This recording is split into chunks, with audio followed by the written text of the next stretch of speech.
Olá, alunos, aqui é a professora Camila. Hoje a gente vai estar falando sobre solos.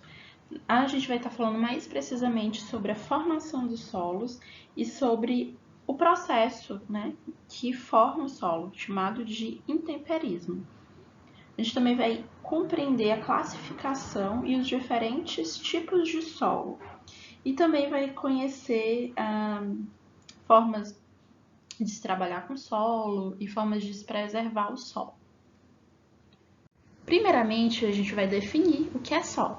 Solo é definido como uma coleção de corpos naturais ocorrendo na superfície da Terra. Ele vai conter matéria viva e vai suportar, vai ser capaz de comportar plantas.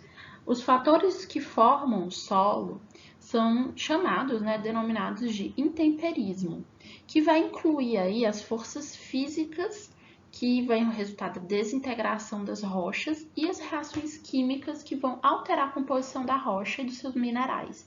Além disso, existem as forças biológicas que vão resultar de uma intensificação das forças físicas e químicas. Então, o intemperismo pode ser dividido em três formas: intemperismo físico, químico e biológico. O intemperismo físico também pode ser chamado de mecânico. E aí a gente pode falar sobre por exemplo, vocês já devem ter visto no intemperismo físico, uma forma de intemperismo físico, que é quando se vocês já viram fazer uma reforma na casa de vocês, a calçada, por exemplo. A calçada, depois que se passa o cimento, e aí espera o cimento secar, depois, alguns tipos, de trabalho assim feito, eles começam a rachar. Vocês já devem ter percebido isso. Ou alguma calçada que vocês já passaram na vida de vocês, às vezes começa a rachar. Por que aquele cimento racha? Porque há a dilatação dos minerais encontrados ali, que eles vão ser submetidos, a temperaturas elevadas. E aí, então, ele contrai. E depois, com a redução da temperatura à noite, então ele vai contrair e vai dilatar. Por isso que ele tem aquelas rachaduras. E às vezes vocês podem também ter observado, em algumas calçadas, às vezes eles colocam umas pedrinhas, Aquilo ali é justamente para que quando contraia, e depois volte ao seu estado original, aquela rocha, aquele cimento, ele não rache. Então, a gente tem também o intemperismo químico, que ele é causado principalmente pela ação da água, que vai desagregar a rocha. Então, a presença de água, da chuva, de gás carbônico, ele vai ocasionar no processo de erosão dos minerais. Então, a própria, a chuva, também chamada de ação pluvial, vai ocasionar a sedimentação da rocha. E aí a gente tem o intemperismo biológico, também chamado de intemperismo orgânico, que é quando os vegetais e os animais influenciam na formação do solo por meio da ação de musgos, líquens, bactérias, fungos. Eles vão formar nitratos, ácidos orgânicos e gás carbônico que, incorporados à água, eles vão agir sobre os minerais da rocha e vão acentuar a decomposição. E aí, a gente tem a ação direta também dos animais, como minhocas, tatus, as raízes das plantas, que vão potencializar a decomposição dessa rocha. Então, deu para entender aí, 3 tipos de intemperismo: físico, químico, biológico, e o que vai formar essa rocha. A formação da rocha vem a partir do intemperismo. Então, os fatores de formação da rocha são, primeiramente, o material original. Depois a gente tem o clima, a atividade biológica dos organismos vivos, a topografia e o tempo. Então, vamos ver aqui. Material original, ele tem influência passiva na formação da rocha, né? Ele que vai, né? Esse material original é o que é o primeiro, né? É aquela primeira rocha. Já o clima, a gente já falou, né? Chuva e temperatura, eles vão influenciar na distribuição dos elementos que são solúveis e na velocidade com que as reações químicas vão influenciar na formação daquela rocha, ou seja, daquele solo. Os micro-organismos do solo, eles vão decompor os restos vegetais, por exemplo, as plantas, as raízes. A topografia e o relevo também vai influenciar na formação ali da rocha, por causa do movimento da água. E o tempo. O tempo, ele vai influenciar na formação do solo, porque, né, como a gente já disse, dependendo do espaço de tempo com que todos esses fatores vão formar o solo, né?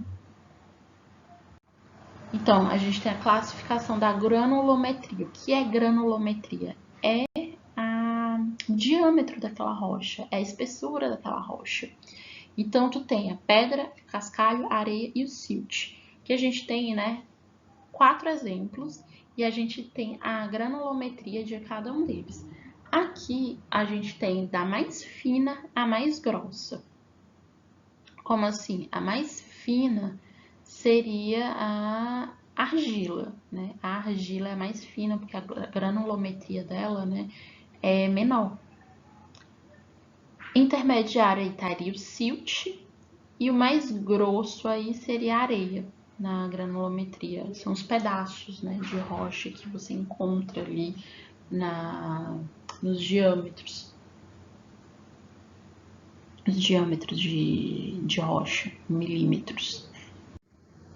Então, a gente vem para a classificação brasileira dos solos.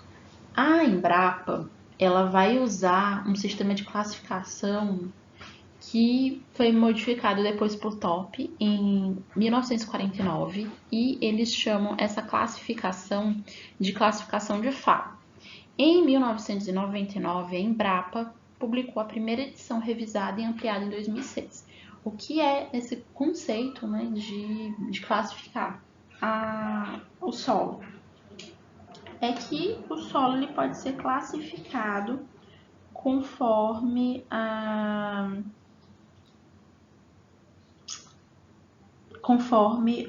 a sua origem e a sua composição. Então, você pode classificar o solo, aí aquela rocha, né? Então, a gente tem a ordem, a subordem, o grande grupo, o subgrupo, a família e a série. O que quer dizer isso daqui? Quer dizer que a ordem, aqui eu digo para vocês estudarem a ordem dos solos, o grande grupo e estudarem também a família do solo, mas principalmente a ordem. O que quer dizer a ordem do solo? A ordem do solo é esses nomes aqui: lotossolo, argissolo, luvissolo, neossolo, nitossolo, cambissolo, vertissolo, chernossolo, espodossolo, plintossolo, gleissolo e argonossolo. O que quer dizer isso daqui? São os tipos, os grupos de solo conforme a sua composição e sua origem. Conforme a gente vai adentrando aqui o assunto, a gente vai falar sobre o latossolo. O latossolo, também chamado de laterítico, é um tipo de solo, né, que é muito profundo, mas pobre em minerais. E é típico de regiões tropicais. Aí vamos olhar, vamos ver aqui. A gente tem a classificação, o organossolo. O organossolo, ele é um solo com horizonte ístico, com espessura de 40 centímetros ou mais. Ele, como o nome já diz, organossolo, vai ter muito material orgânico. O gleissolo é um solo com horizonte gleio. Que é isso? Quer dizer que a superfície, né, a subsuperfície daquele solo é acinzentado. Por que que é acinzentado? Porque ele é influenciado pela água, então ele vai ter intemperismo ali da água. Então, dentre os 50 centímetros primeiros, né, superficiais ali, 50 centímetros primeiros ali daquele solo, ele vai ser meio acinzentado, por isso que ele chama de gleissol. Plintossolo, ele é chamado de plintossolo porque é um horizonte plíntico. O que quer dizer plíntico? Quer dizer um solo leterita, um plitita.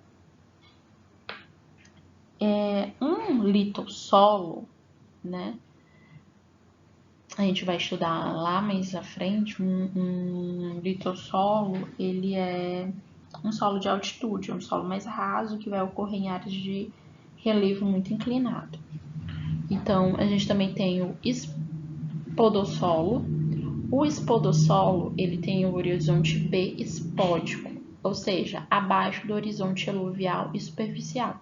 Já o latossolo, como a gente já falou, é um horizonte aqui com solos ali no horizonte B, muito intemperizado e com boa distribuição de argila em todo o perfil.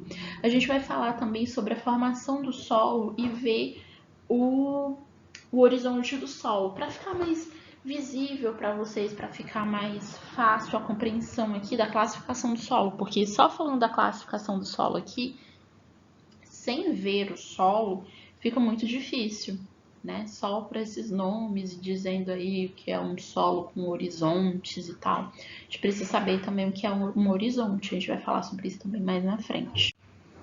Um litossolo é um solo com horizonte benítico, ou seja, que tem serosidade, com argila de 1 para 1. Um argilossolo é um solo com horizonte B textural, com argila de 1 para 1. A gente também tem o luvissolo, que, como o nome já diz, ele é um solo rico em cátions básicos. É um solo com B textural, né, com argilas de 2 para 1. Cambissolo é um solo com B incipiente, ou seja, pouco expressivo, sem chernozêmico, né? Um vertissolo é um horizonte vértico com argila 2 para 1 e rachaduras. Neossolo é um solo novo, né, como o nome já diz, neo, né, novo, sem horizonte B e bastante influência da rocha matriz. Então, tu vai ter bem muita a influência da rocha mãe, da rocha aí primeira. A gente vai ter um vídeo aqui, nesse exercício aqui, na atividade, vai ter um vídeo sobre os tipos de solo e, após isso, uma atividade. Quero que vocês façam essa atividade, é muito importante fazer essa atividade, porque aí vocês vão saber distinguir os tipos de solo, a formação desse solo e a composição, a origem, né, do solo e a composição daquele solo, para poder classificar eles. E aí fica mais fácil também na hora de vocês estiverem fazendo a prova, porque mesmo que a prova vocês estejam fazendo em casa, vocês precisam internalizar isso daqui. Então, saber o que é um solo a partir da cor, da textura. E, por exemplo, e de saber também de onde esse solo ele é proveniente, se ele vem de uma área mais tropical ou de uma área mais fria, né? Então, a gente fica aqui até a próxima aula.